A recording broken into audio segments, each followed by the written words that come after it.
2024 সালের 5ই আগস্ট আমার কাছে মনে হয়েছে বাংলাদেশ ইসলামের জন্য প্রস্তুত এবং আল্লাহ তাআলা এটাকে কবুল করেছেন। এখন এই প্রেক্ষাপটটাকে চাষ করে যেন ফসলটা আমরা তুলে নিতে পারি। আসসালামু আলাইকুম ওয়া রাহমাতুল্লাহি ওয়া বারাকাতুহু। আমাদের শ্রদ্ধাভাজন হোস্ট, আমাদের প্রিয় মাতৃভূমি বাংলাদেশে গণ্ডি ছাড়িয়ে গোটা পৃথিবীর মানচিত্রেই শ্রদ্ধেয় ডক্টর মাওলানা মিজানুর রহমান আজহারি ভাইয়ের আজকের এই আমন্ত্রণে আমরা যারা এখানে এসেছেন, আমরা প্রথমে আল্লাহ শুকরিয়া আদায় করি আলহামদুলিল্লাহ, যেরকম একটা বরকতপূর্ণ আয়োজনে আমাদেরকে আল্লাহ তাআলা শামিল হওয়ার তৌফিক দিয়েছেন। আমি দুটো ছোট কথা বলতে চাই, 2 মিনিটের কম সময় শেষ করতে পারলে আমার জন্য ভালো হবে। আমি যারাদের সাথে আমরা আজকে মিলিত হতে সুযোগ পেয়েছি, এটি বাংলাদেশের জন্য অত্যন্ত গৌরবের এবং অত্যন্ত মর্যাদার যে এরকম একটা সময় আমাদেরকে আল্লাহ তাআলা দয়া করে দান করেছেন। এখানে প্রায় সকলেই বলা যায় আমরা দীর্ঘ একটা সময় ভিন্ন রকম একটা পরিবেশে আমাদেরকে জীবন পার করতে হয়েছে। বিশেষ করে আমাদের শ্রদ্ধেয় হোস্ট আজকে যিনি, তাকে তো আসলে আমাদের এই প্রিয় মাতৃভূমিতে আমরা তো রাখতেই পারলাম না। আল্লাহ তাআলা আমাদেরকে এই সুযোগ দিয়েছেন। আবার আরেকবার অন্তরস্থল থেকে শুকরিয়া আদায় করছি আলহামদুলিল্লাহ। আল্লাহ যেন স্থায়ীভাবে আমাদের প্রিয় মাতৃভূমির জন্য প্রথমত এই সময়টাকে নেয়ামত হিসেবে বর্ধিত করে দেন। দ্বিতীয় হচ্ছে, আমি হুজুরের ওয়াজ থেকে একটু কথা বলি, সেটা হচ্ছে অহুয়াল গফুরুল ওয়াদুদ। আসলে আমাদের প্রতি মানুষের এই ভালোবাসা, আমাদের এই বক্তব্য, আমাদের এই কারো লেখনী, এটির আলাদা কোনো কৃতিত্ব আছে বলে আমার কাছে মনে হয় নাই। এটা নিতান্তই আল্লাহ তাআলার দান তার বান্দার প্রতি।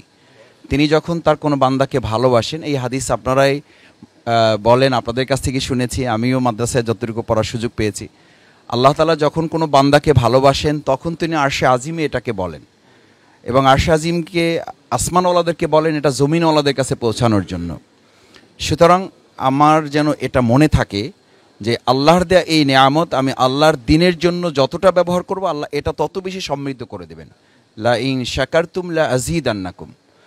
সেটা যদি মনে থাকে তাহলে আমার মধ্যে কোনো ধরনের দ্বিতীয় চিন্তা, ভিন্ন চিন্তা অথবা দিনের বাইরে গিয়ে আলাদা কোনো চিন্তা আমার মধ্যে স্থান পাওয়ার কোনো সুযোগ থাকবে না।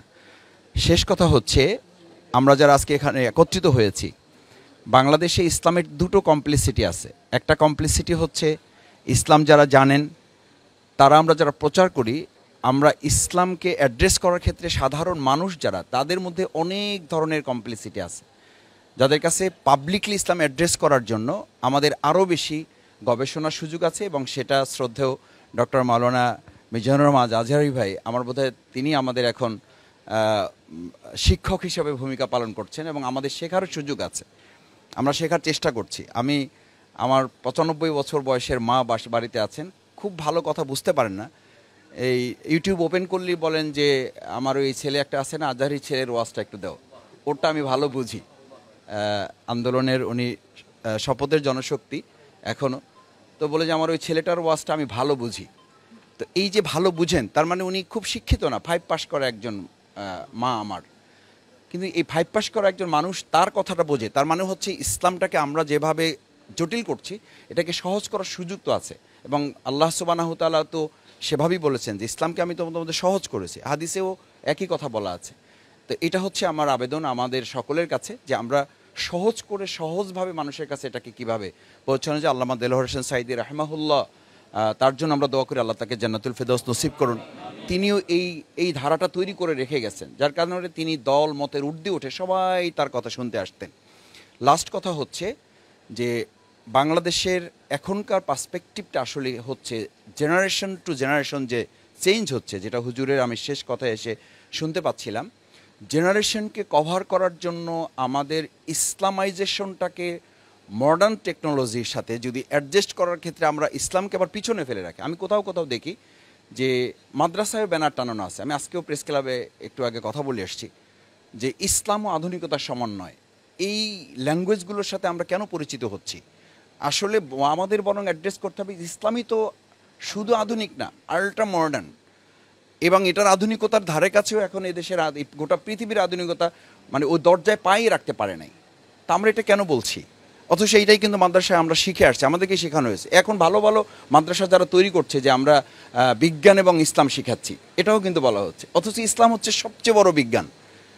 তো সেই জায়গাটা আমরা যদি অ্যাড্রেস করতে পারি এই জেনারেশনের কাছে, 2024 সালের 5ই আগস্ট আমার কাছে মনে হয়েছে বাংলাদেশ ইসলামের জন্য প্রস্তুত এবং আল্লাহ তাআলা এটাকে কবুল করেছেন।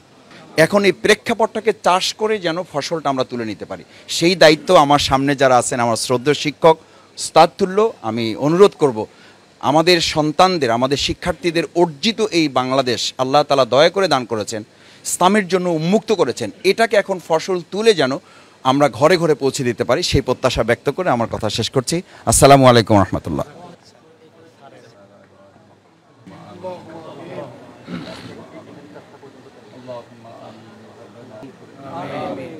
আল্লাহ আজকের আয়োজন কবুল করেন। আমরা যে মহব্বত ভালোবাসা নিয়ে এসেছি, আল্লাহ